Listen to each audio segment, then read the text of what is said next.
来关心国际消息，罗西亚国内有一个人权运动的头人，因为伊谴责罗西亚拍乌克兰，转获法院判刑2年6个月。另外，已经过身的反对派领袖纳瓦尼，伊的律师伫莫斯科封抓，目前已经放出来。俄罗斯人权运动倡导者奥罗夫伫咧被铐手铐时阵，北讲判决显示我的文章精准而且真实。伊谴责俄罗斯攻打乌克兰，被指控伫专栏批评败害俄国的名声，被判入去关。检方讲伊的行为显示伊对俄罗斯的政治受愤。Куда-то идут вспять назад.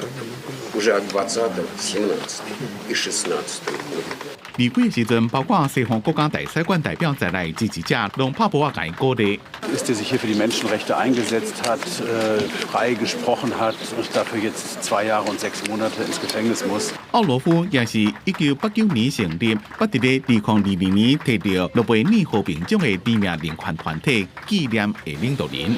因的理念一直拢是捍卫言论自由，并且记录苏联时代领导人斯大林等人一直到即马的侵犯人权的行为。纪念这个团体要互俄罗斯当局认定是外国代理人，伫2021年被迫解散。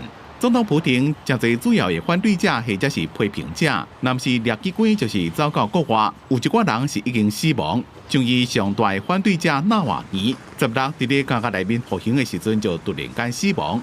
27，纳瓦尼的律师杜布科夫伫莫斯科被短暂逮捕，要被放出，但是伊并无说明原因，只敢讲这妨碍伊律师的职业。顶礼拜，纳瓦尼的老母公开呼吁当局，甲因后生的尸体还予伊。迄当阵，杜布科夫就来斗3工。